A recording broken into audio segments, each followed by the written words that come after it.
Welcome to the Up in Your Family Business podcast, where we dive into the heart of family business with intimate interviews, expert insights, inspirational stories, valuable resources, and practical tips to help grow your family business. We have a rare treat today. We have not one, but two guests, yes, are for the first time. With us are our visual communication designers here at Element 212. We have Erica Hershberger. Hello. Hello. And Mariah Robinson. Hello. Hello, Mrs. Robinson. How are you? I'm good. Thanks for being here on the Up in Your Family Business podcast. I'm excited. I'm excited that you're here. Excited. Yeah. Mm-hmm. Okay. So what I'd like to do first is share with our audience a little bit about you. I like to say that I had this memorized, but that is not the case. So I'm just going to go ahead and read from my screen. I guess I lose some points with that. So Erica graduated from Anderson University in 2013. Mm-hmm. She started as an intern at Element 212 while still in school and has been with us ever since. We just wouldn't let her go, right? Right. Mm-hmm. I'm going to take this directly from Erica's LinkedIn profile because I think it shares it best coming from herself. What drives and motivates me is the daily inspiration of becoming a better designer. My true passion is in helping others. Professionally, that involves creating visual solutions that help our clients effectively communicate their messages, increasing engagement with customers, and generating growth. Well written. Good job. That is you. Okay. Mariah, you graduated from Ball State in 2020. Yep. That is for those of you that are not familiar with Anderson or Anderson University or anything. So Anderson University is in Anderson, Indiana, not South Carolina. I think there's one there. And then Ball State University is a neighboring town of Anderson. It's in Muncie, Indiana. She joined, like I said, and then she joined Element 212 that same year, September. True story, just to give you a little background. Mariah actually applied for an internship similar to the route that Erica took. I remember at the time when you applied, we didn't have an opening and everything. Luckily, I kept your email, but also I think you also reached out again. Yeah, a couple times. I think you reached out a couple times, and then I was like, wait a minute, I think there's someone from Ball State that reached out to us some time ago. Yeah. So yeah. Anyway. Really wanted to be here. Yeah, you really want to be here, and you're still here. I'm still here. Yeah, it's hard to believe you came here right in the middle of the pandemic. Yeah. It's kind of crazy. It was a rough time. Yeah, it's kind of a rough time. All right. So directly from Mariah's LinkedIn profile, here we go. I am a type enthusiast. What is a type enthusiast, by the way? Tell us what that is. A type enthusiast. Everywhere I go, I'm paying attention to typography, and it always grabs my attention. I think it's super important to me. And, from being at a restaurant, looking at a menu, to driving and seeing a billboard, to watching a movie and seeing the credits, everything. I mean, it's everything grabs me in and makes me pay attention. So you're passionate about typography as well. Is typography? What's the difference? Is it the same typography and font? Is that similar but different? I mean, similar but different. We were talking about this the other day because it's commonly misused. I think because a lot of people just use the phrase font, but font's really the weight. Yeah, and whereas the typography would be different styles of right visual. I got you. Okay, that makes sense. Yeah. Okay, so I am a type enthusiast and color lover and enjoy do-it-yourself projects. As a graphic designer, my passion is to think of new creative solutions and use those not only in my work life, but everyday life, right? I am motivated to use design as a means to help clients better communicate their message to the world. I enjoy seeing and being part of a company's growth and development and being able to help their vision come to life. I don't know when you wrote that, but I think that's still true, right? Yeah, I'm not sure when I wrote that either, but yes, I haven't updated it, so it's still relevant. I've read it a couple times on there, but yeah, that still works. Okay, cool. Yeah. All right, just to do a check. Can you guys hear me okay in this? Oh, yeah. Okay. Because I'm hearing it kind of funny on my end. Okay, cool. As long as you can hear me fine. Sorry about that. Just want to make sure. Okay, so what are we talking about today? We are talking about infusing contemporary design while honoring a legacy brand. Big words. Big words. Infusing contemporary design while honoring a legacy brand. To simplify it a little bit, I would say infusing, another word might be blending or incorporating. And then while honoring, I would say to some degree preserving, right? A legacy brand. The other clarification I want to share with you is what is a legacy brand? I think this would be really good for today's conversation to put it in context. Some of our listeners understand the word legacy. If you're in a family business, you understand what a legacy is. but you might not understand what a legacy brand is. And these are some of the things I'm learning too. I even had to look it up. Like I had an idea in my head what that meant, just from experience, but I wanted to really nail it down. So for the benefit of today's conversation and the audience, I'm going to go ahead and share what a legacy brand is. It is a brand that has been able to maintain its relevance and connection with audiences and consumers over generations. These brands have built a reputation and a sense of trust that is deeply rooted in their history, making them highly valued in the marketplace and in their communities.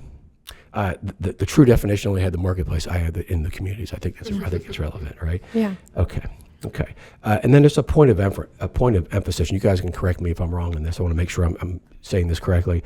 For today's conversation, we are referring to a brand refresh, not a full rebrand, right? Yeah, most of the examples and clients that we're working with in this conversation have been more of a refresh than a rebrand. Yeah. Yeah, I would say equally important, just different purposes, correct? Right, yeah. Okay, so let's do this. I do also, there's a lot of education going on here today. Because the topic is such a big one and it can be confusing, I just want to take this time to really clarify some of these things. So legacy brand, point of emphasis. And the last thing is when to do this. So I want the audience to be thinking, okay, as I'm listening to Eric and Mariah talk, not just the topic, but like, when am I supposed to be incorporating this? Now, some of these I'm going to share with you are also relevant when you do a full rebrand. Oh, yeah. But I think these are relevant even when you do a refresh, okay, at least from my understanding of why our clients went through the refresh process. Okay, you are trying to connect with a new audience. And feel free to correct me if I'm wrong on any of these. Your brand identity no longer resonates with your target audience. Your business is struggling to gain a competitive advantage over competitors. That would make sense, right? Competitive advantage over competitors. A little redundant. Sorry about that. Your brand has been struggling to communicate your company values. That's really important. I think some of these, obviously, you can do even a better job in a rebrand, but again, I think they're relevant even with a refresh. Your business lacks consistency and visual identity. That's an obvious one, right? And then the last one is a really obvious one, or it may just be old and outdated. Right, yeah. We see that a lot too. It's common. Okay, any that I missed? I think that's... I think that kind of covers all of them. Okay, cool. All right. Now, also different today, we're going to do something, we're going to mix things up a little bit. If you've looked at any of the previous interviews that I've done, we do a lot of questions. I mean, we're here for an hour just asking questions, answering questions, things like that. Today we're going to do things a little bit differently. Because we're with designers, they're going to talk through some things. They're going to do a little bit of an education for us. But the best way for us to demonstrate what we're talking about today will be through visual examples. So I'm just going to ask you two a few questions that might help further inform and educate the audience, and also put things into better context. And once we get through those few questions, then we'll just jump into the examples.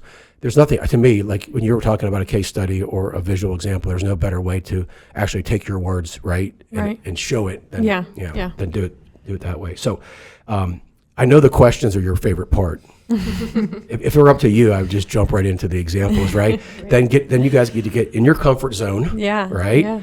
Like, can we just jump to the example? Because this we can talk about, but we're talking about questions and answers. Good gosh, can't we just do the work, right? Okay. This wasn't part of my job description. This is just not fair. By the way, Eric and Mariah did say that if I asked too many questions, they were putting their 30-day notice tomorrow. So I can only... No, I said I charged extra for a second round. Oh, is that what it was? Okay, good. So we're only going to do a few questions. Full transparency, these are questions that I created, and you guys do the best you can to answer it. Okay, so in your experience, what are some common concerns family business owners have about refreshing their brand image? As we know, people know they need to do it. It could be because they don't understand they need to do it. But even people, what I've seen is people that even know they need to do it. It could be a stressful thing. It's not because the process is stressful or the work being done is stressful. It's like, especially for second, third generations, this is all we've known. This is what it's been all these years. And it could be a challenge for people. So what are some of the common concerns that you've heard for family business owners or owners in general? Because even when we get into one of the examples, we're going to be talking, 4 of the examples are family businesses. One is not literally a family business, but they see themselves as a family business. I'll explain that when we get there. So what's some pushback and concerns from people even saying, I want to do this? Right. I think personally, I think that a common fear that businesses will have is that if they change too much of their visual, that their clients that maybe have been loyal, or customers who have been loyal for 20, 50, plus years, might see them as, oh, they're changing their visuals. They might be changing ownership or how they do business. And I think that the business owners might have that fear that, oh, if we change this, then we're going to lose our, loyal customers and clients. And, which, when done properly, and your marketing team's paying attention to the, it's really important to me that I stay true to, our visual and our morals, that we just want to do an update. And, if it's done well, then that shouldn't be a fear. So, yeah. One of the things I've also heard, just through conversations that have taken place in our team space too, is that one of the fears that I would love for one of you to expound on this is it's not just the consumers, it's not just the community. There's also fear of, a lot of our clients have people that have been working for them for many years. Yeah. They've been part of this business for 30 something. Yeah. Yeah. So have you also seen some concerns they have even from internally with how the employees and the team members might receive it? Yeah, I think so. I mean, I feel like I've heard that a couple times where, they feel like they're changing up ownership too. I mean, that's a common time where people do refreshes, the next generation's coming in. And I think that the employees might have that fear, like, oh, we might be doing business differently now. Is my job stable? Like, what else is changing? So, yeah, I think that could also come into play. I actually like how you answer that. It's very insightful. I do a lot of reading. One of my favorite reads is Family Business Magazine. Ever since we made the decision to niche and start focusing on family-owned businesses, I've just been reading, digesting, taking in as much family business material as I possibly can. I just read an article recently. It was from an old one. It was from last summer. It was their July, August, I think, issue, June, July, whatever. And they were talking about change and how, it particularly in family businesses, any change scares them. Any change. There's a lot of fear that if we make this change, then change is going to be here. So something as simple as a brand, a logo refresh, brand refresh. Yeah. It's a big deal. And if that logo, if that brand represents who you are, what you believe, what you stand for, how you do business, people that are paying attention and do understand what that brand stands for and what that logo means, can, like, what do you mean you were changing that? So I think that's actually very perceptible on your part. I didn't really understand that until I read about it. Yeah. So I think that's really cool. You've experienced that yourself. And I think you'll see too with, really well known businesses, they'll do small changes over time. So people don't really catch on to those big, drastic changes. Yeah. And I mean, they're not necessarily have to be family owned, but, places like fast food restaurants, you'll see a timeline of how much they've changed over time. But can you really remember them making those changes? Yeah. And I think that they do that on purpose, just not to scare off anybody and make sure that, people are like, oh, what else are they changing now? They're just making little subtle changes. That's a really good point. And that's kind of also relevant today because there is like a lot of big brands, they kind of rebrand, but they kind of almost refresh. Right. Like the logo's still the same. Yeah. It's just slightly different. There's a reason and a purpose behind it. Yeah. But it's not a drastic. It isn't like McDonald's is, doing a different, color. Right. Like it's always going to be that gold. Those colors. Yeah. So, but you look at the top brands, without even noticing, sometimes you're like, it looks a little bit different. Yeah. Something's different, but not drastically different. Yep. And I think that's what we're talking about here today. Not drastically different, just a slight change. Well, I mean, on the flip side of that, you have businesses or, family-owned businesses that might have previous ownership where they want to do things a lot different. Maybe they have a bad reputation from before and they're trying to maybe they do want that big drastic change. Like, we're just going all in and we're rebranding the whole thing and refreshing and whole new look and feel. And we see that too, but it's. Yeah. I think that's what I'm excited about when we get into the examples. Most of our clients haven't really done anything dramatic. I do appreciate most of our clients embracing and understanding the importance of the refresh and understanding how important that is to their business, right? And how they're seen in the community, to their consumers, and even to their employees, as we've discussed already. But I do think that there's forgive me for pausing. I'm trying to think of my next thought. Please forgive me. I do think most of our clients are refresh. They most of the want, time. which is why this conversation is relevant, because we're like, we still want to hold on to who we are, Yeah. but we also want to incorporate some new elements that represent the direction we're going. And so I think that's why I was so excited about talking about this today. So That too, and just the financial budget that they have. Because I feel like a refresh, like you said, we can go into more of that subtle adjustments. And I think that's a lot more budget friendly for family-owned business. that's very true. That's very true. Also, and we've noticed too is, and not to confuse things, but I think it's also really important to understand the difference between a refresh and a rebrand, because sometimes you don't, to your point, you don't have to do a rebrand. But you think to yourself, oh my gosh, it's a major undertaking, all this money, there's going to be a big expense, we're going to have to change this, we're going to change that. And sometimes it's not that complicated. So I do think understanding the difference between a refresh and a rebrand can actually be helpful, because the refresh, as you say, is important, but it's not as much of an investment of time and money. So, yeah. And I think sometimes people come in thinking they need more than what they really do. You know, sometimes little changes can be more effective than maybe what they think. So, Yeah, and I can't wait till we get into the examples where you guys can actually expound on that. It's going to be really fun. yeah. Okay, so I'm going to ask you another question that'll lead us into the examples. Again, we just have a few questions. And I know you'll expound on this with the examples. How do you, so just looking at high level, more of an educational component, how do you incorporate elements of the existing brand image while making the brand more relevant in today's market? I know that'll be easier to answer when we get to that point, but try your best. How do we do that? Yeah, I think for me is if they already have elements like in their mark or whatever that is already recognizable, Correct. to be able to take that and still apply it to the new fresh. So Okay. Yeah. Going off of that, even just color can be really important. You know, we talk about color theory a lot. And when we do our presentations with our clients, we even talk about the reasoning behind the colors we're choosing and how it aligns with their goals or their company morals and things like that. Like blue and green, blue is actually one of the most common colors used for logo design. Blue is? Yeah, blue.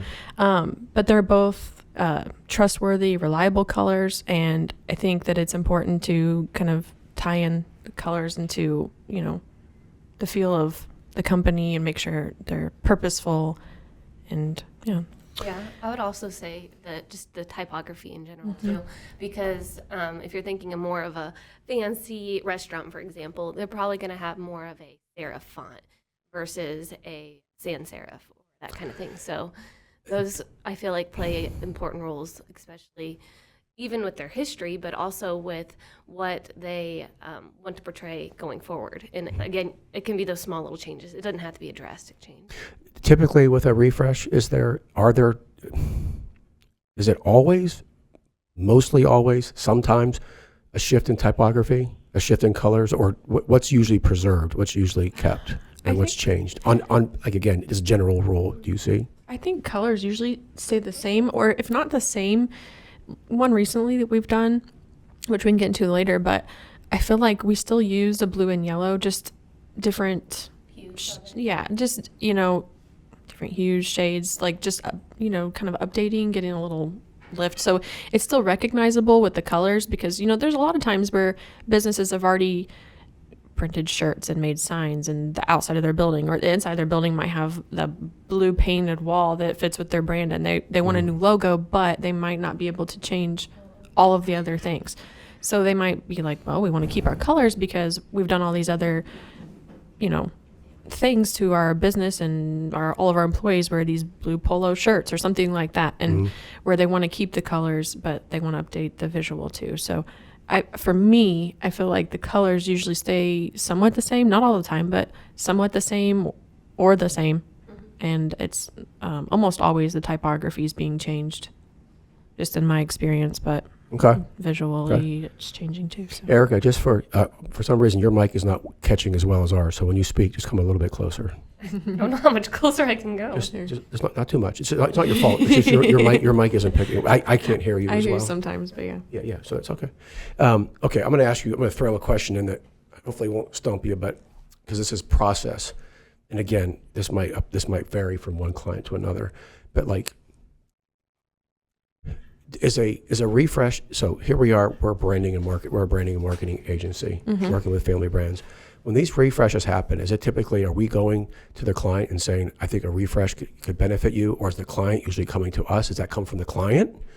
And as a follow-up to that, when it comes to all these different elements in the refresh, is that coming, is the refresh itself, the elements of the refresh coming from us as you guys as designers? Are you guys pretty much recommending the particular changes? Is the client leading that, or is it more of a collaborative effort? I would say I've seen it both ways. Okay. I mean, where we've been able to come to them and say, hey, we see this and we see potential for your brand.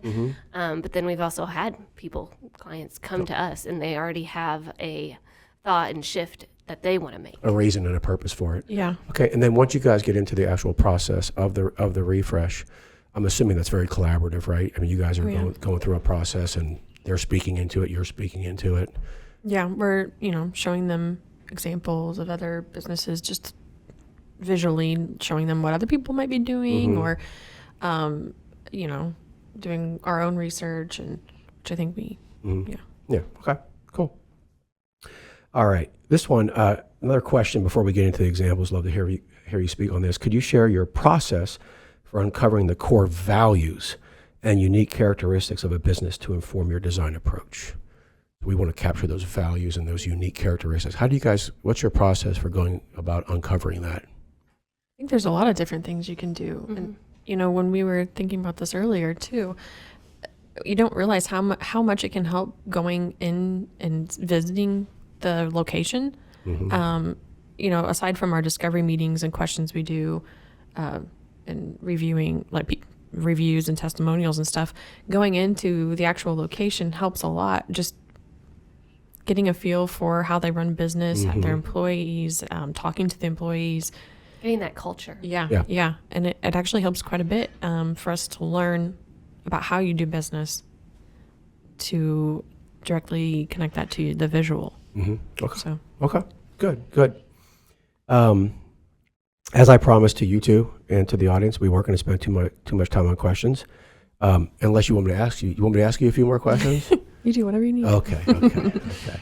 I think this topic, we could talk at great length about it. I could ask you a ton more questions, no doubt. But I think the examples themselves really tell the story. No pun intended, right? So why don't we go ahead and jump in? We have several examples. Erica is going to speak to a few. Mariah is going to speak to a few. These are clients of ours that we've worked with. We've done refreshes. So why don't you go ahead, Erica, jump in, and why don't you share with us your experience with the refresh project with Adam Shoes? Okay, yeah. That one was a more recent one, so it's been really cool to see. They are like you said, Adam Shoes, and they're a retail shoe store in Illinois, and they have those multiple generations. So I think they have at least 3 generations. They've been around about 100 years. Yeah, just shy of that, I think. Yeah, 98, 99, Yeah. something like that. If it's 100, I do apologize to anyone at the Adam Shoes. So obviously during this process, we only really worked with one of those generations, but she was, talking to her family members and really involving them as well. Correct. But what was kind of cool about them is, with them being a shoe store, they had a footprint that was in their previous logo, and being able to bring that footprint and to make it more relevant into, they did also have like more of a script font, and I transitioned more to a sans serif, a very more contemporary, modern look. And so theirs was a little bit more drastic when you think about refresh than some of the others, but they were totally open for it, and that was what was really cool, because you don't always see that sometimes in logo refreshes.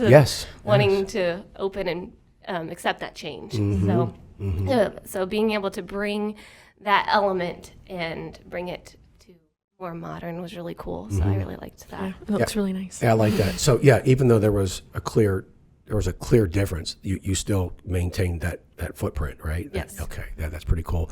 One of the things you pointed out was that obviously the I always forget how, I don't know if they're on their 3rd or 4th generation. They've been doing this for a long time. I should remember this. I probably remembered it 10 seconds ago, but I don't remember it right now because I need to know it right Yeah, now. yeah. You know how That's that how it goes. goes, yeah. Yeah. But I do remember, it's interesting you point out that even though we had a contact there that we worked with, what was interesting was the previous generation, though they weren't they weren't present Right. in the meetings, they were definitely speaking into it. Oh, I'm sure. Yeah. Yeah. There's yeah. no doubt about it. I can't speak for all businesses, but especially when you have generations, there's no way that the previous generation is not speaking. So Yeah. if you're third generation, the fourth generation member might be the one on the video calls, but there's no way third or second who are still a Right. part of it isn't speaking into it. Trust me. Yeah. That was one of the things we were talking about for, kind of misconception, like worries that people might have for rebranding to or refreshing too, is past generations kind of putting their input in there too and being like, well, I always done it this way and it works. And, you don't want to hurt anybody's feelings, especially your family. So it's kind of hard to go against maybe what they, they're not always saying that, but when they do, it's probably pretty hard to go against that. Yeah. Yeah. Anything else about Adam's Shoes? No, it Okay. covers it. Okay. Yeah, it was. It really was.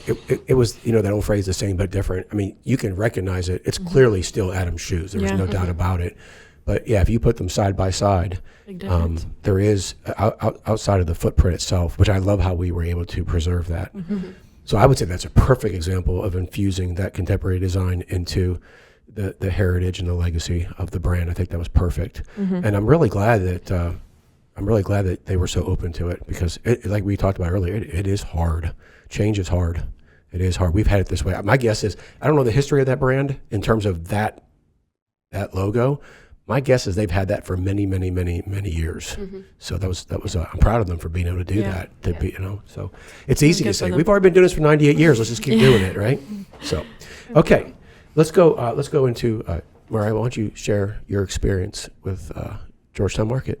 Yeah, so actually I didn't design their logo. That was a previous designer, but I Sure. work directly with him frequently, so I can share a little bit about that. But the previous logo that they had, it had wheat on the side. I mean, Georgetown Market is, a health food grocery store.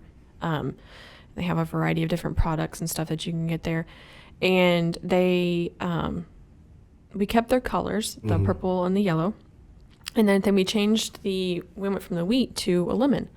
And the wheat kind of has that more rustic feel to it, whereas a lemon, I think you get that like zest and freshness. Yep. Yeah. Yep. Yeah. So I think they're visually, they make a big difference, and we updated the typography and so like you said, small changes, but big for them visually. We've recently done some other work for them and everything, and of their overall look and feel has slowly progressed into more and more contemporary look, and it's really nice. I think the wheat actually used to be a symbol of, like you said, of freshness and health. Health, yeah. Natural. Natural, Yeah, right, yeah. right. Which wasn't bad, but Right, no. this is kind of a neat thing. Hearing this, what's going through my head is a lot of people use that I've seen that on other logos, but this may seem kind of funny, but as you guys know, I have a slight agitation to gluten. So Might be scary. well, it's funny, but wheat, I understand the value of it. I understand its purpose. I understand there's still a lot of health benefits, but like for me, and you're seeing this increase in gluten, it sounds silly, but when I look at that, I no longer see necessarily freshness. I actually see maybe not as healthy for you because what it does, because I've learned a lot about gluten, and I've learned that it's not that great for you. So as a passing of time, it's funny in the marketplace, the wheat itself might not be a good way to go anymore. I'm not sure. I mean, I'm just saying with my own personal experience. Right. But when I saw the new logo, anytime I look at the Georgetown, in fact, they got a brand new website here recently. When I see the lemon, the bright color, it actually does. It's not even just the freshness. There's actually it sounds silly, but you wouldn't normally associate strength with a lemon. Right. But when I see that, it's a solid. It's solid. It's strong. Even though you can crush a lemon really easily, but so I like that. I think it's interesting. I think where we are today, the wheat may have been at one time a beacon of health Yeah. and something that was attractive to people. But I think as we move forward, those bright colors, that freshness, that brightness, I think that's more Yeah. more relevant today. Yeah. I think. And I think the wheat wasn't just health, but maybe natural, because you think of, Correct. farming, It is just- natural. yeah. Yes. Yeah. So Yeah. maybe for some people it does work. No but for doubt. them, I think that the lemon definitely helps represent what they're trying to provide for people, the freshness and, all of the wonderful things. We'll they say have. you didn't work on that. If you had worked on that, I would have asked you some follow-up questions because there are so many different fruits they could have used, right? Yeah, It'd be yeah. I'd be curious to know how. I'm not questioning it, Right. But it would be interesting to know why the lemon instead of Yeah. grapes or an apple.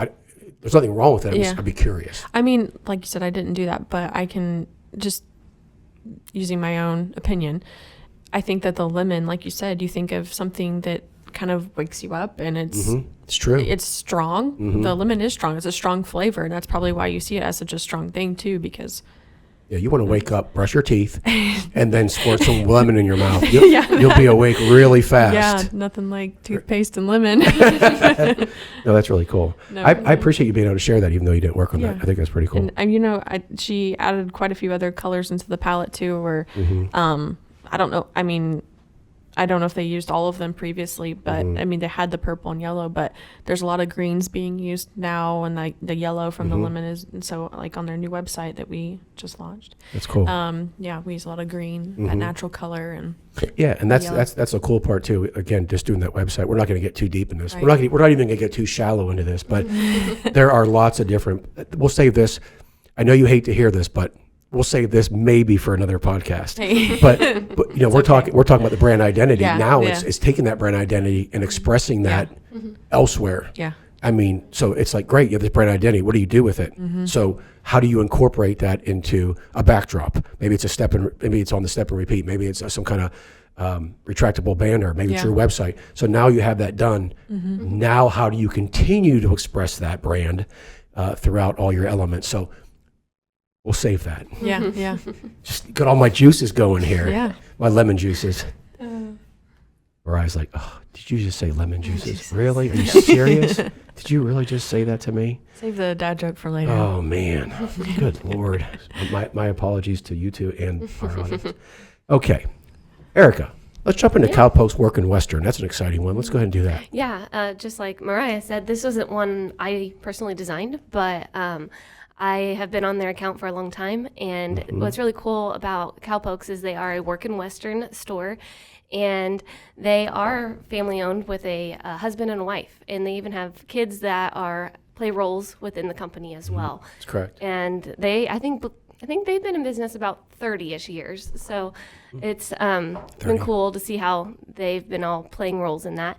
And for their logo specifically, again, I can't speak to why things were necessarily chosen, but they had a more oval shape that they just kind of had Cowpokes kind of just in there in the shape. Yeah. And so it kind of had those decorative embellishments here and there as well. But the refresh of the logo was really cool because it turned Cowpokes into the mark itself, like using the font and the typeface of it, and making those shapes, those letters, even incorporating those, like I said, those decorative embellishments within the text, and even those shape and elements, the swoops they have underneath.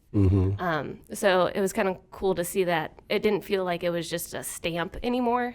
The logo felt like its own standalone piece, which is kind of cool.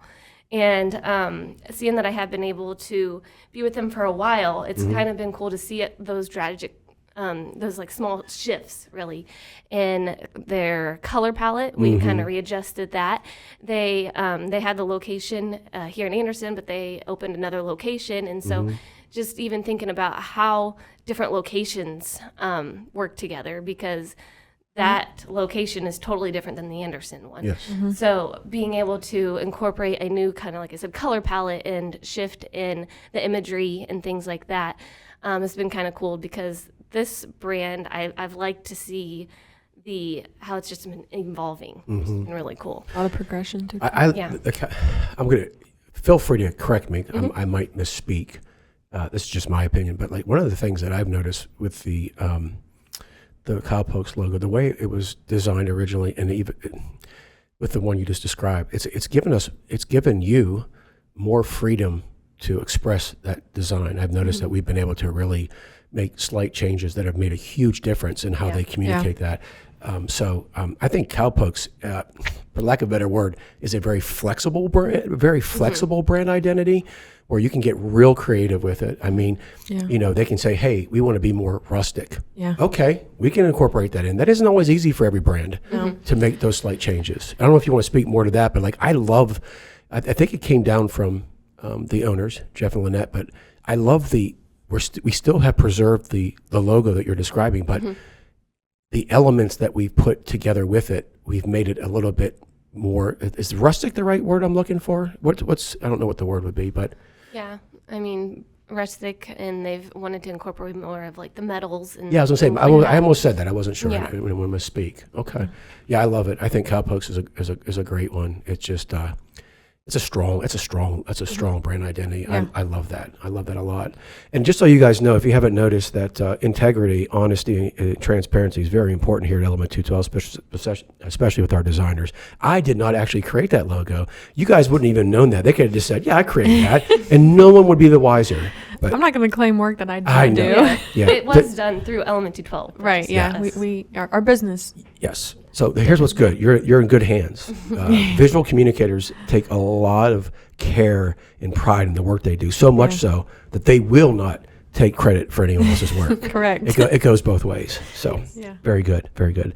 Okay, Erica, we're still going to put the mic. We're going to put the camera on you still. Right. Why don't you go ahead and speak on Wallington? Yeah, what I liked about Wallington, they're a asset management company in Indy, and theirs was really cool because their logo was very busy. Like they had a tagline, they had a W mark right next to the word Wallington, so WW. So they had the W, the Wallington, and all that. Yeah, Okay. and then, like I said, they had asset management, and then they had a tagline. So theirs was very busy, and so making theirs more minimal, and like I said, taking some of the elements, like they already had that mark with the W, Yep. but I just replaced it so we didn't have it twice. Yeah. And so it was really just simplifying that logo. We kept the same typefaces, the fonts, and we kept the same colors. So that's what I really liked about this one, because what was kind of challenging but cool at the same time is we did have a lot of people speaking into this one. I do remember that one. And- Yeah, some of these ones we've talked about, there may have been just one or two people speaking Yeah. to it. I do remember with Wallington. I mean, you have a lot of partners. You have a lot Yeah. of Yeah. yeah. So and that's okay. I think the key there is setting those expectations and having a point person, having a final decision maker. Sometimes those go well, right? When you have multiple people, they can go well as long as there's a process that's being respected. But sometimes, unfortunately, someone's speaking, you don't know they're speaking, and you're not always told. So sometimes you hear about it the wrong. None of these examples we're using today, Right. but Yeah. but yeah, that must have been. How did you overcome that challenge, having a lot of people speaking into it? Just obviously listening to what they really wanted and being able to kind of find that middle ground, honestly, because like I said, there wasn't a lot of big changes. It was just these subtle, like the font, just tweaking that, but I just kind of had to just take my expertise and explain my reasoning, my rationale on it. And I felt like that gave them some reasoning of like, okay, this is a good middle ground for both of us. Right. And- I appreciate that, because earlier, and I think I almost maybe had in my mind, remember I asked you the process, how much you guys speak into it, how much they speak into it. You just shared a perfect example. And I think that's what I had in my mind. I think the reason I asked that question is I was thinking, it's not so simple as them telling you something. Okay. And it's Right. not so simple as I want to refresh. And you go, okay. I mean, You don't want to be just a doer. You Yeah. want to have Yeah. purpose Right. for what you're doing and Right. making sure it makes sense. And that's a classic, perfect example of what I was kind of alluding to was, okay, you want to respect everyone's opinion. You want everyone to be heard, recognized. But it's like, wow, these people aren't necessarily coming to an agreement. So what do we do? That probably is a perfect time when you have to say, okay, here's what I can do to be of help. right. Let me give you my perspective and see if that makes sense. My guess is once you felt the permission and the comfort to do that, that probably helped them a lot, kind of tighten it up a little bit. Is that correct? Yeah. I would Yeah. say so, yeah. Yeah, that's good. There's been a couple times too where I'll end up showing kind of what they want, they say they want, and then kind of what I think they need too. And you'll be surprised how many times they're like, oh yeah, okay, I can agree with that too. You know, it's kind of nice sometimes for people to see, you know, here's what I wanted. You listened to me and you're showing me what I asked for. You're respecting that. But also you care enough to show me what you think is best for me too. So you'll often find sometimes that they'll kind of lean more towards what you think they need, not necessarily just what they want. And I want to add too, I think it's important, especially for the listeners out there. I want to clarify something. What Eric and I just talked about could be seen as chaos. It's not. What it is, I look at it this way. Yes, we need to tighten it. We need to tighten it up. Maybe these people have never gone through this process, right? So it's our job to come alongside and help them understand that if we keep to this process, if we do it this way, we'll get to a good point. But the thing I think that could be missed is that they're excited. They're enthused. I mean, so even though that can be frustrating at times because it looks like there's like it's unorganized, the bottom line is you have all those people speaking into it because they all care. Yeah. They all care. It matters. I think if I were in your shoes and I was doing the designing and they were just like, just do it. Just do It's it. hard to do. Just Well, it's do it. right, Yeah. but also, but it'd be like, really, you Yeah. don't want to speak into it? So just using dramatic examples. So that might look at times like it's craziness, right, and it's disruptive, but really, it's just part of the process. It's Yeah. just that excitement, and they want to speak they want to make sure they don't forget anything. Right. And then as time goes on, you just kind of narrow it down. So I think that's cool. Okay. All right, Erica, you've spoken enough. Good. Come on. Erica's always wanting the spotlight. Jeez, oh man. Okay, Mariah, it's your turn. Finally. Yes, finally. Okay. So I told you earlier we were going to do one that wasn't necessarily a family brand. I don't want to offend anybody, but I know there's a true traditional family business, the way it's by definition, Yeah. the way it's structured. I get it. But here's the beauty. What I'm learning is that, and to me, this is a blessing. I don't know if a lot of family brands take umbrage with this or not. I have no idea. I see it as a good thing. I have seen people call themselves a family business because, yes, they're structured that way. I've seen people consider themselves a family business because of the values and the principles and the way they do business that they identify with family businesses. Yeah. What I have seen, I mean, as a family business myself, if someone who's not really a family business sees themselves as a family business because they live out the values and principles that a family business has, what a great compliment to family business. Yeah. So there are people out there that say they're a family business, but they're really not. But they say, we are because of the way we treat our employees. Yeah. We are We're because of the family, way we treat our customers.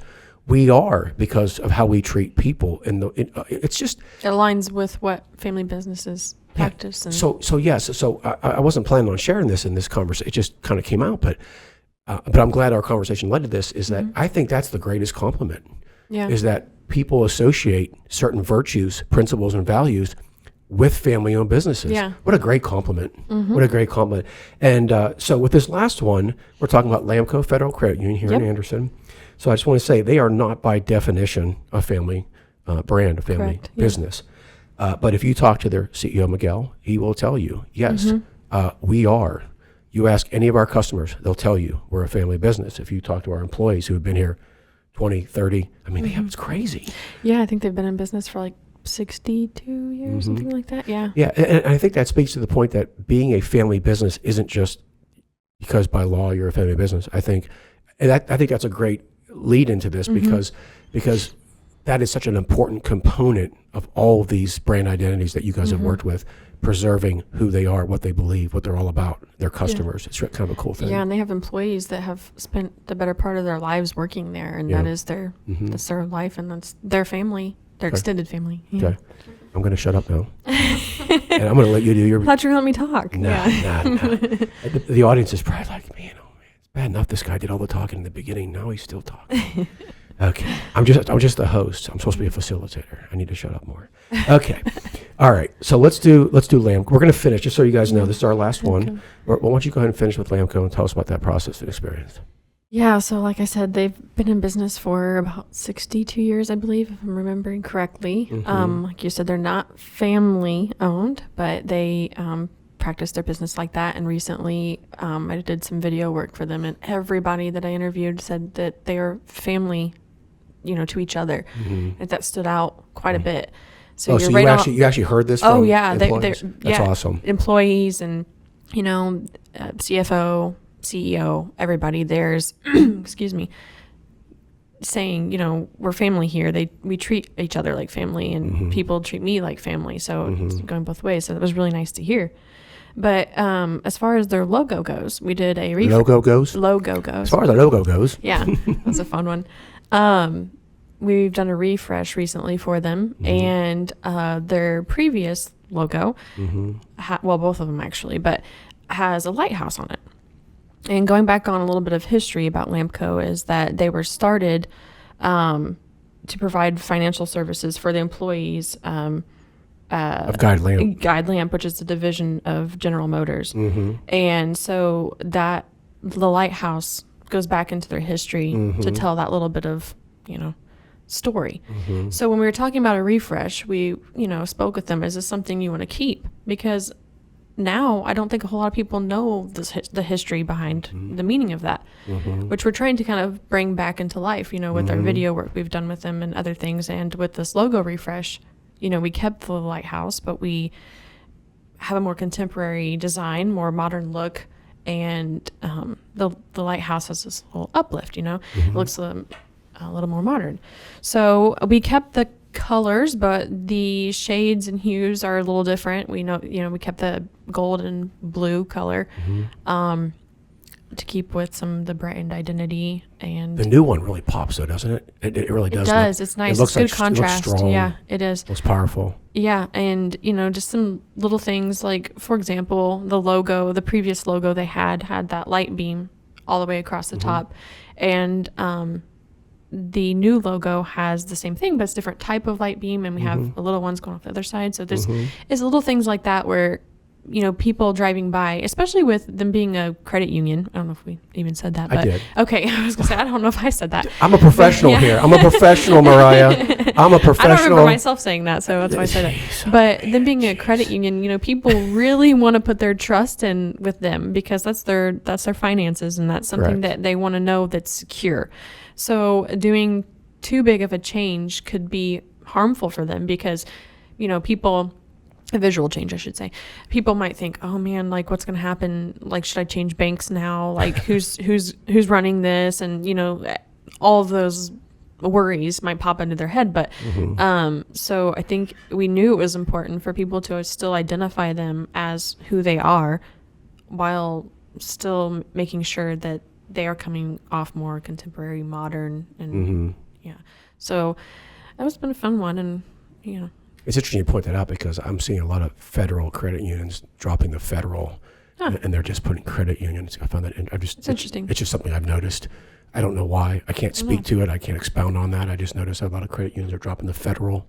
So I want to go back, Erica. Sorry, I'm gonna throw a little twist on you here. As you said that, it made me think.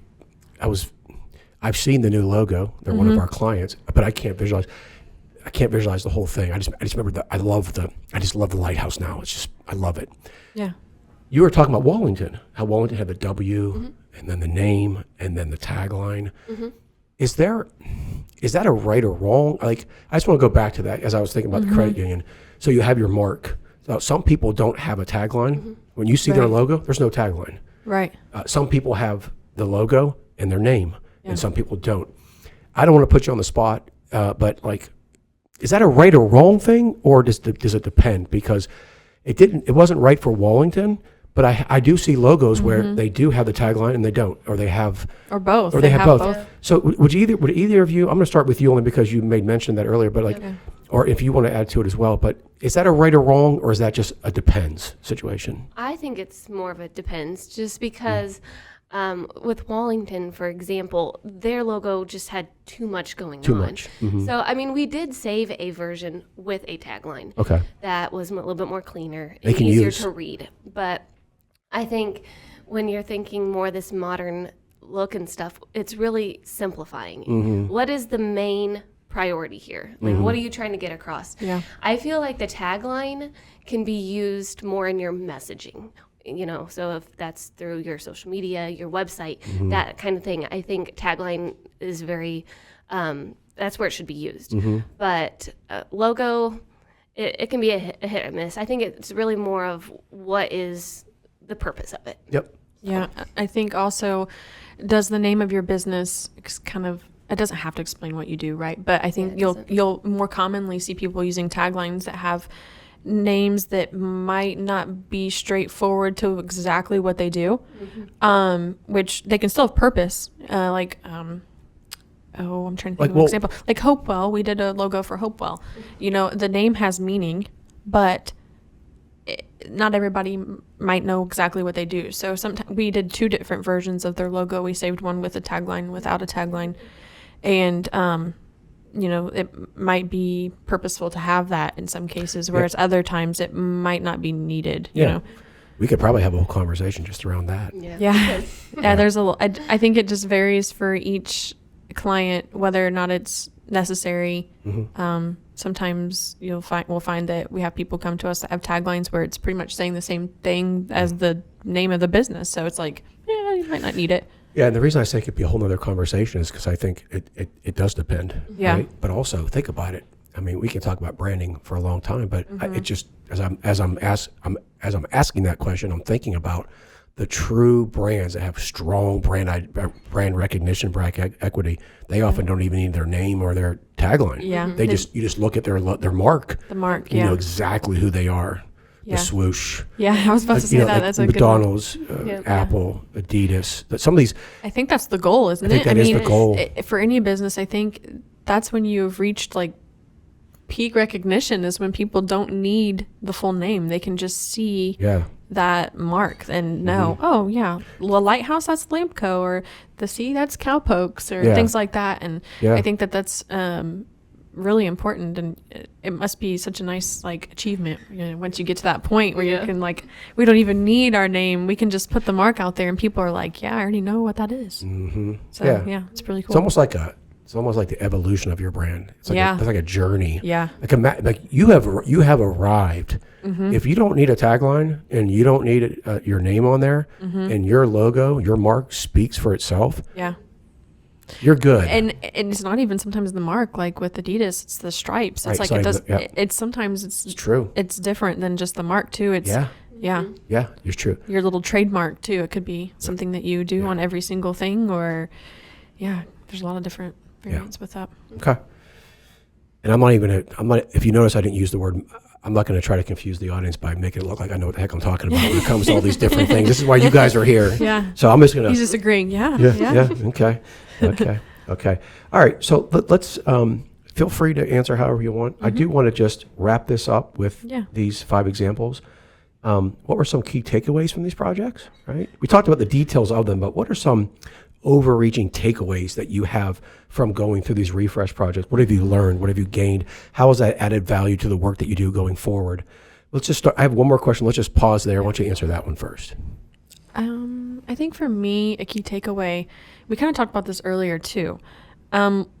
Learning how to work with different sizes of businesses and groups of people. Sometimes different clients of ours have board members they have to go through reviews with. Sometimes it's just them. Sometimes it's 2 people that's starting up a business. Sometimes it's so many different things. So learning to work differently with those different types of businesses has been, something very important for me to learn. And I would say a key takeaway from each of these, because each time you do something different, you know what to take with you the next time. And you're like, oh, well, I've done, reviews like this before, or presentations to bigger groups or smaller groups. And I think that's probably for me one of the most important things I'm learning as I go. Okay. Yeah. I think for me, it would be also just the small changes make a big impact. We kind of mentioned this already, but just, you don't need to do this big grand thing. Let's focus on what we have and be able to make it be its best version of itself kind Yeah. of thing. And so I like that. I kind of like to take that approach and seeing the work I have done. How can we make this more purposeful sometimes? Right. So. Yeah. Especially for family-owned businesses, like you Yeah. said. I think that really going on those small changes and make a big impact. They can. But, if you just want to change everything, I guess that's on you too. I just want to tell you, I'm really proud of you two. Not at any one point when both of you have answered did either of you just say ditto. That's really good. I'm proud of And you. we often feel the same way about things too. So Yeah. we were True. worried about having the same answers I know. because, we kind of align with our ideas, Yeah. And Yeah. I didn't preempt this interview by telling you that you couldn't use the word ditto. Just proud of you didn't. I don't know if I've ever used that. Yeah, I in don't my think either. But you deserve credit for it. Okay. Thank you. Just adding a little humor here to our podcast. Yeah. And then the people in the audience are like, it's not really that funny. No. Okay. All right. I don't think this is necessarily a negative. I think it's the word challenge. We said problem, challenge, struggle has like a negative connotation, Right. but It's not always negative. nothing's easy, right? Nothing's always easy. It's not like, oh, we're gonna do a brand refresh. Piece of cake, easy. Right, yeah. We got a process in place. We're dealing with humans. We got some elements that we got to change. Easy peasy, no problem. So let's be real. There are challenges. It's Yeah. not a reflection on anything, but the of what it is. Yeah. It's not. It's easy, but it's not easy. If that makes sense. Right. Okay. So what were some challenges you've encountered when infusing contemporary design into a family business's branding, and how did you overcome it? I know you talked a little bit about the challenge of maybe too many people speaking into it. But that's a short-term one. Right. That you can. Are there other challenges that maybe any pushback you got, confusion? Whatever. Again, Yeah. it doesn't reflect on you guys or our clients. It's it's just the process. I think that sometimes it's a challenge in itself to make sure whatever you're designing it's going to hold the test of time, and just be relevant and as long as it could be. You don't want to you're not going to have that the rest of their life of the business per se. They might go on for another 50 years or plus, and by then they're going to hopefully have something that's been refreshed again. So I think that it's a challenge to do what's in right now, but also not something that's going to be irrelevant in a couple years. So what are people going to enjoy seeing and really connect with? But also, on the other hand, what's going to stand the test of time and last a good, substantial amount of time for them? That's a challenge because as a designer, you want to be like, I want to do this because it's like in right now. And, but logically thinking, you're like, I need to do something maybe just a little bit different that will, last them a little longer and people will resonate with a little bit longer. Yeah. And that's a challenge, but it's also, it's a good challenge. Yeah. Yeah. Okay. Anything you want to add to that? You can ditto it now. If Did you want you to. say ditto? Ditto. She goes, that was perfect. What she Ditto. said. Yeah. Okay. Camera. Yeah. All right. Thanks. All right. So I do have one more question to ask, but before we do that, dad joke segment. Oh boy, it's our favorite time. I do. For those of you that are with us, have done other podcasts with us, been with us, we do a dad joke segment. It's both joyous and painful. I did a dad joke. We do a dad joke weekly on our weekly team on our team huddle, and I thought I had a winner yesterday, but it just bombed. It was so bad. Yeah, So bad. that one wasn't the greatest. Yeah, so I threatened to use it today, but I do want you guys to come back and listen to another podcast. So I have to have dad joke integrity here, Yeah. right? Okay, Make up for it. that's right. So as always, if you're paying attention, I ask the question. You two can't give the answer if you know it. Can't spoil it. That's right. That's right. Man. It's the joy is in the question, the anticipation. Like, oh my gosh, this is the greatest dad joke question ever. So after this podcast has posted on our Facebook page will be the answer. So if you love it, you're welcome. If you hate it, you're welcome. Yeah. Okay, here we go. Either way. Lumberjacks know exactly how many trees they have cut down in their career. Lumberjacks know exactly how many trees they have cut down in their career. How do they know this? How would a lumberjack know? I mean, they're cutting these trees down, boom, boom, boom, one after the other. Who's keeping track of that? How do they do that? That's the dad joke question for today. So look to our Facebook Get you page thinking. to get the answer. It's a good one. It's a good one. Okay. All right. Again, you're welcome. Okay. Listen, you two have been wonderful. This has been a lot of fun. Yeah, it has been. This has been a lot of fun. This was actually a good exercise for me because I'm not always in your world. I'm not always in your space, you know. I'm real focused on client relations and retention. I'm on business development, just bigger picture things. I hear things every once in a while, usually because of client relations. I usually hear the things when there's a problem. Right, yeah. You know, like that. Yeah. But this has been really good for me because I've enjoyed what you guys have shared. This has been a learning for me. And so here I am familiar with this, and I'm still like, I'm juiced up over Yeah. here. I'm like, You're this like, is fun. So I'm really You're going to go design a logo now, right? Yeah. We're going Let's see to, what you got. I think we're going to design the Element 212 logo just because we should, right? But I've enjoyed this a lot. You know, sometimes when you go into subjects, you go in thinking, what are we going to talk about? Like, this is exciting to me, but it's not. But I can tell you, sitting on the other side of this, this has been really fun for me. And I hope our audience has enjoyed it too. Yeah. I really do. And I know you guys are designers. You're not professional speakers, but you guys did really well. Well, thanks. Really well. And I'm I feel sure like we could probably talk about this kind of stuff once we get going. It's kind of like, okay. Yeah, I think there's a lot of things that as you guys have been talking, and I know you guys hate to hear this, but like I'm like, that's a podcast. That's a podcast. That's a podcast. If you need to do another one, I will do another one. Okay. Yeah. All right. Okay. But no, I've really enjoyed this, and so if I'm enjoying it, and I'm in this world to a certain degree, right? I think the audience will find this really, really valuable. Yeah. So thank you very much for sharing your experience, your expertise, your knowledge, your enthusiasm, your excitement. I know, you know, whether you call them visual communications, graphic designers, one of the things that I really love is how passionate you guys are about the work you do, how much you care about the work you do, how much you care about how that work impacts the clients. You guys, one of the things I've seen in 16 years of being in business is, and I mean, no disrespect to anyone else on the team. I mean, the thing is, like, you guys are so valuable because you guys are, even though you have your own world, your own tasks, your own purpose, you guys really are able to see everything from front to back. Yeah. Everything, it just doesn't, you know. We're involved in a lot of steps. Yeah, like you guys can see you guys kind of see it coming in, you see it going out. Yeah. And it flows back through. And I think that's just really awesome. But like, and I just want to add, you know, whether, you know, we do this podcast for educational purposes. We do this because we're passionate about family businesses. I will tell you, and it never crossed my mind until I spoke, whether it's Element 212 or some other business out there, if you're going to do this process, this logo refresh, don't just pick people who know what they're doing, Right. or maybe even have a great portfolio. Yeah. Ask that question. Find out how passionate and how enthusiastic and how meaningful and personal this process is to the designers. Yeah. Because I think that means something. You want to fit in with how they do their work too, you know, Yeah.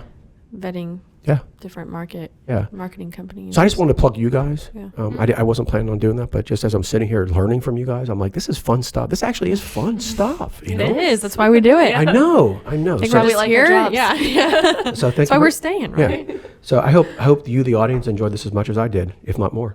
So Yeah. okay, so we're going to wrap up. It's real simple. What advice would you give family businesses who are looking to engage in this process? I know we covered a lot. Yeah. So obviously, everything before this Yeah. would be some kind of form of advice, right? But like, what's one, like, if you had one thing to say, what would be that advice to people going through this? Something to keep in mind as they enter into it, maybe, Yeah. or maybe once they're into it. I don't know. For me, I think my advice would be, if this is something you're thinking about doing, get all your ducks in a row as well as you can before getting into it. Because knowing your priorities and aligning those with the other people that are in this with you, whether that's other owners or people who are involved in the process, I think just making sure that everyone's on the same page before you bring in a marketing company, and having that all aligned will work so much smoother. Because if you come in there and you're like, well, I want to do it, but so and so, he's not really sure if he wants to do it, and he kind of is on the fence about it, and I think we should go this way. Which discussion always comes, right? We're always going to collaborate with them, and they might not know exactly what's going to be the outcome, but I think just making sure that at least coming into it, they're on the same board with each other. And that would be my advice. Get everything planned out as well as you can before you come into, the discovery meeting, or even trying to find a marketing company will be best for you, because everything is built upon that. if you come in and you're not really sure about anything, it's kind of hard for us to be like, okay, well, where exactly do we need to start? Yeah. Do we need to start with a logo refresh, or should we back up a little bit and make sure everything's set to go before we get there? But it always helps everybody if everything's kind of organized. Yeah, I would have to definitely agree with that one. I think, though, also just coming in with an open mind, if that is a little bit of the I agree with change and that, stuff yeah. like that. Yeah. Because it's great to have your goals and everything in mind, but if you're already stuck in your ways, it's yeah. hard to Move. expand and really get. It's nice because when people bring us on, they get a different perspective, and Yeah. we're able to give them that outside view, right? That we can kind of say, well, this might be what you have now, but what if we did this, and kind of directed them in a way. And so just having that open mind. Yin and yang, Yep. Yin, yang. Yin and yang. Yeah, you got to know what your goals are, but also be willing to kind of hold true to your values, but also be willing to kind of be flexible a little bit and try new things. And I think that's important. Yep. Everyone who listened to this podcast, what did you learn? I don't know, Yin but I yang. can't get yin yang out of my head, or the word ditto, right? Okay, If well, that's what they take away, I guess that works, right? Well, Balance and ditto. I believe you guys have some design work to do. think so we do. We gotta stop at some point. Meetings to The fun have can't. The fun can't keep going forever. right. So I know I already thanked you, but thanks for getting out of your comfort zone. Yeah.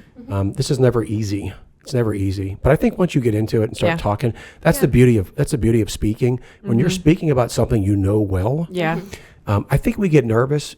When you speak about something you're not sure about, you're not maybe an expert in, you're not an authority in. Where someone else wrote it for you and you have Right. to memorize it. Right, yeah. right. That's tricky. I mean, I think that's where, but I think when you're talking about something that matters to you, that you're good at, that you can speak into because you've been there, you've done it, it's a lot easier. So Yeah. that is. But anyway, thanks for getting out of your comfort zone. Thanks for being here today. Thanks for playing it for us. Yeah. And as always, family-owned businesses, thanks for tuning in. Thanks for listening. We hope we shared something of value here today. I know there was a lot. There's a lot of good stuff in there, and hopefully there are a few takeaways that will benefit your business and your team and your community. So thank you. Hope to see you on the next one. Bye.